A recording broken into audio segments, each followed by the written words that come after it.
There is a dangerous illusion spreading in the world, the belief that goodness alone is enough to protect you, that if your intentions are pure, the world will somehow reward you, that kindness will return as kindness, honesty as respect, and virtue as peace. But Machiavelli saw through that lie 5 centuries ago. He lived in a world of smiling assassins and noble betrayals, where the good were crushed not by evil, but by their own naivete.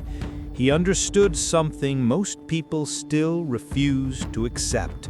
Morality without strength is fragility disguised as virtue.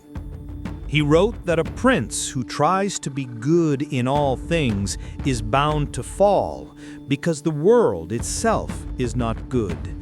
Power, survival, and control do not follow moral laws. They follow human nature. And human nature, he said, is selfish, fearful, and ever-changing. Machiavelli did not hate goodness. He simply understood that goodness alone cannot rule.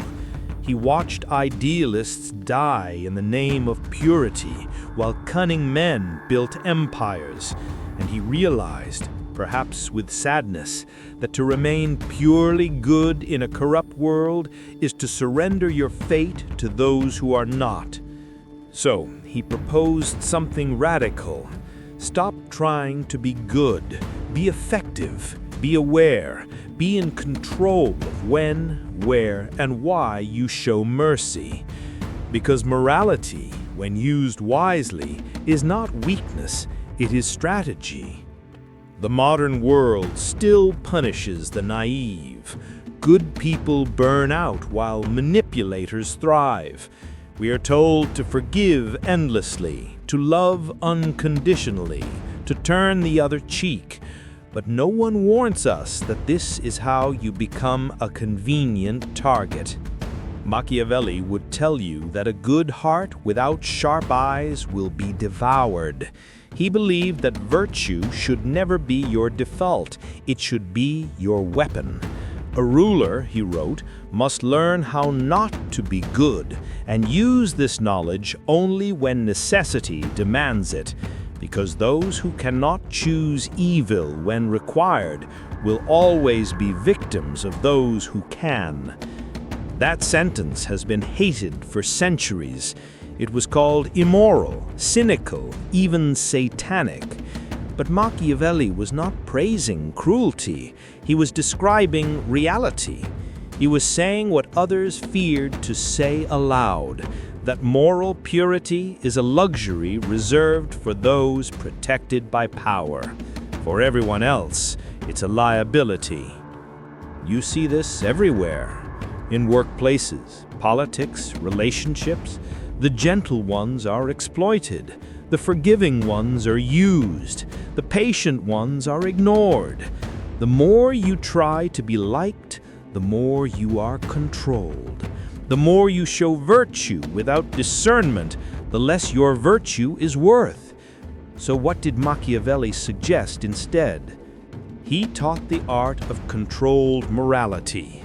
He said that a wise person should know when to appear kind but act strategically, to show mercy when it benefits stability, and cruelty when it prevents chaos, not because cruelty is good, but because the absence of it at times is worse. He wrote that a ruler who is always kind invites betrayal, but a ruler who is wisely feared remains secure, because fear, when controlled, creates boundaries that love cannot. It's not that Machiavelli despised love, he simply understood its limitations. He said it is much safer to be feared than loved if one must choose. Why? Because love is fragile, conditional, and easily broken by self-interest. Fear, when balanced with respect, endures. The lesson is not to become cruel, it is to stop being naive. Stop believing that being good will make the world fair. Stop assuming that people will treat you with the same sincerity you give them. Stop waiting for goodness to protect you from those who see it as weakness. Machiavelli's realism is not cold, it is merciful in its honesty. He believed the world could be better, but only if people first learned to see it clearly. And clarity, he knew, begins with disillusionment. He said that men are ungrateful, fickle, deceitful, and greedy, not because he hated them, but because he observed them. He understood that our nature is contradictory. We admire goodness, but we follow strength. We preach virtue, but we worship power.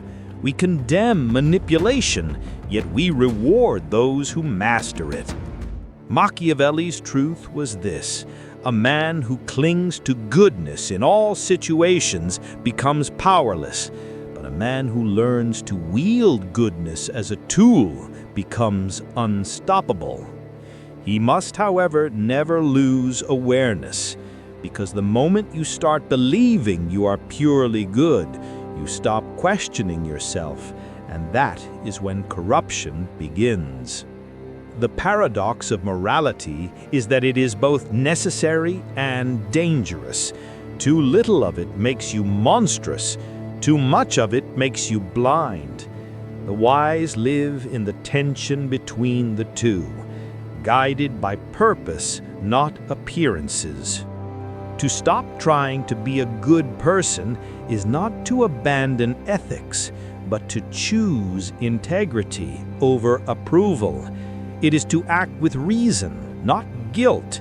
It is to realize that doing what is right is not the same as doing what is nice. Machiavelli saw morality as armor, not a chain. It should protect you, not restrain you. It should serve your purpose, not sabotage it. He would tell you to study morality the way you study warfare, to know when to advance, when to retreat, and when to stand still. But he also warned that pretending to be moral is often more powerful than being moral, because most people judge by appearance, not truth. They see virtue in words, not in consistency. And so, a wise man, he said, must appear virtuous while keeping the freedom to act beyond virtue when reality demands it. Yes, it sounds manipulative, but look around. Is that not how the world already works? Do the powerful not wear masks of goodness while pursuing their interests? Do leaders not preach virtue while wielding fear? Do you not hide parts of yourself every day just to survive among others? Machiavelli did not invent this hypocrisy. He simply refused to pretend it didn't exist. His goal was not to corrupt you, but to awaken you. He wanted you to see that control, not purity, is the foundation of peace. Because the truth is, the world does not need more good people. It needs more aware people. People who can do good from a position of strength, not from weakness. People who choose kindness deliberately, not compulsively. People who know how to defend their peace even if it means disappointing others. Stop trying to be a good person. Start being a conscious one. Understand that virtue without clarity is vanity, and clarity without courage is emptiness. Machiavelli would tell you it is better to act with purpose than to die with innocence, because the world doesn't remember the pure, it remembers the effective. But effectiveness, when guided by conscience, becomes something greater than power. It becomes wisdom. So learn the rules, understand the game, and when kindness serves the truth, use that. When firmness protects what matters, use that too. Be the lion and the fox, the strength and the shadow, the person who chooses their morality, not the one enslaved by it. Then, and only then, will you truly rule yourself.